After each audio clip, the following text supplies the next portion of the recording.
Coucou les loulous, aujourd'hui je vais vous expliquer ce que sont des fractions équivalentes et surtout comment trouver si des fractions sont équivalentes. Alors première chose, équivalente, ça veut dire quoi?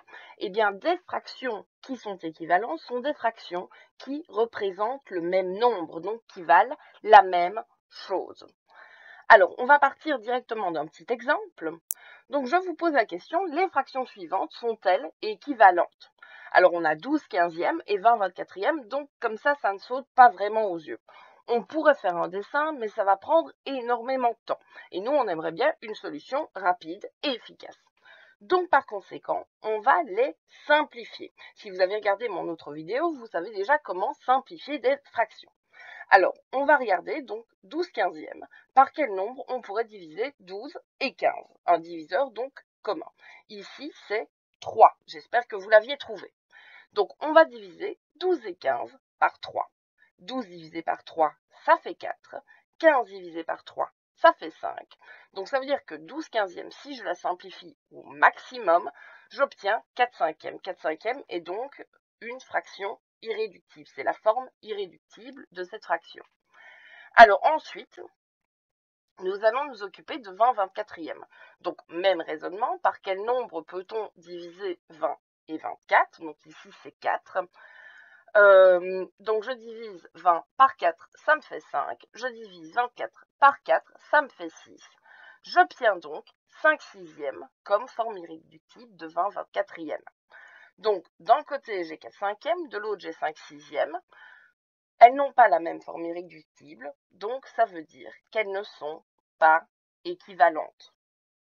Donc voilà la technique. On simplifie au maximum les fractions. Si on obtient la même forme irréductible, elles sont équivalentes. Si on n'obtient pas la même forme irréductible, comme dans ce cas-ci, elles ne sont pas équivalentes. On va maintenant prendre un deuxième exemple.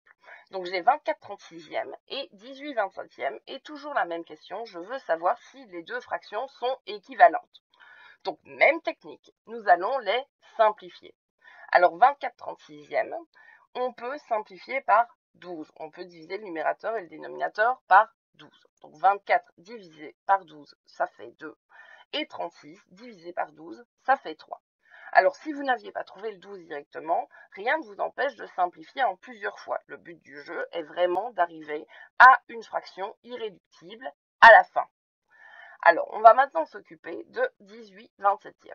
Alors là, j'espère que vous l'avez vu, 18 et 27 sont tous les deux dans la table de 9, donc ça veut dire qu'on peut diviser 18 et 27 par 9. Donc 18 divisé par 9, ça fait 2. 27 divisé par 9, ça fait 3. Et on obtient donc 2 tiers. Donc quand on regarde les formes irréductibles des deux fractions, on a 2 tiers et 2 tiers. Elles ont donc la même forme irréductible, ça veut dire qu'elles sont équivalentes. Donc voilà, c'est juste ça la technique, c'est très facile si vous savez bien entendu simplifier. Donc vous pouvez retourner voir ma vidéo sur la simplification si vous ne vous souvenez plus de comment on fait.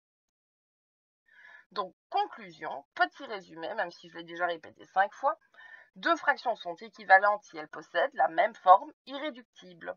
Donc pour déterminer si deux fractions sont équivalentes, il faut les simplifier au maximum. J'espère que cette vidéo vous a aidé et à bientôt pour d'autres vidéos mathématiques.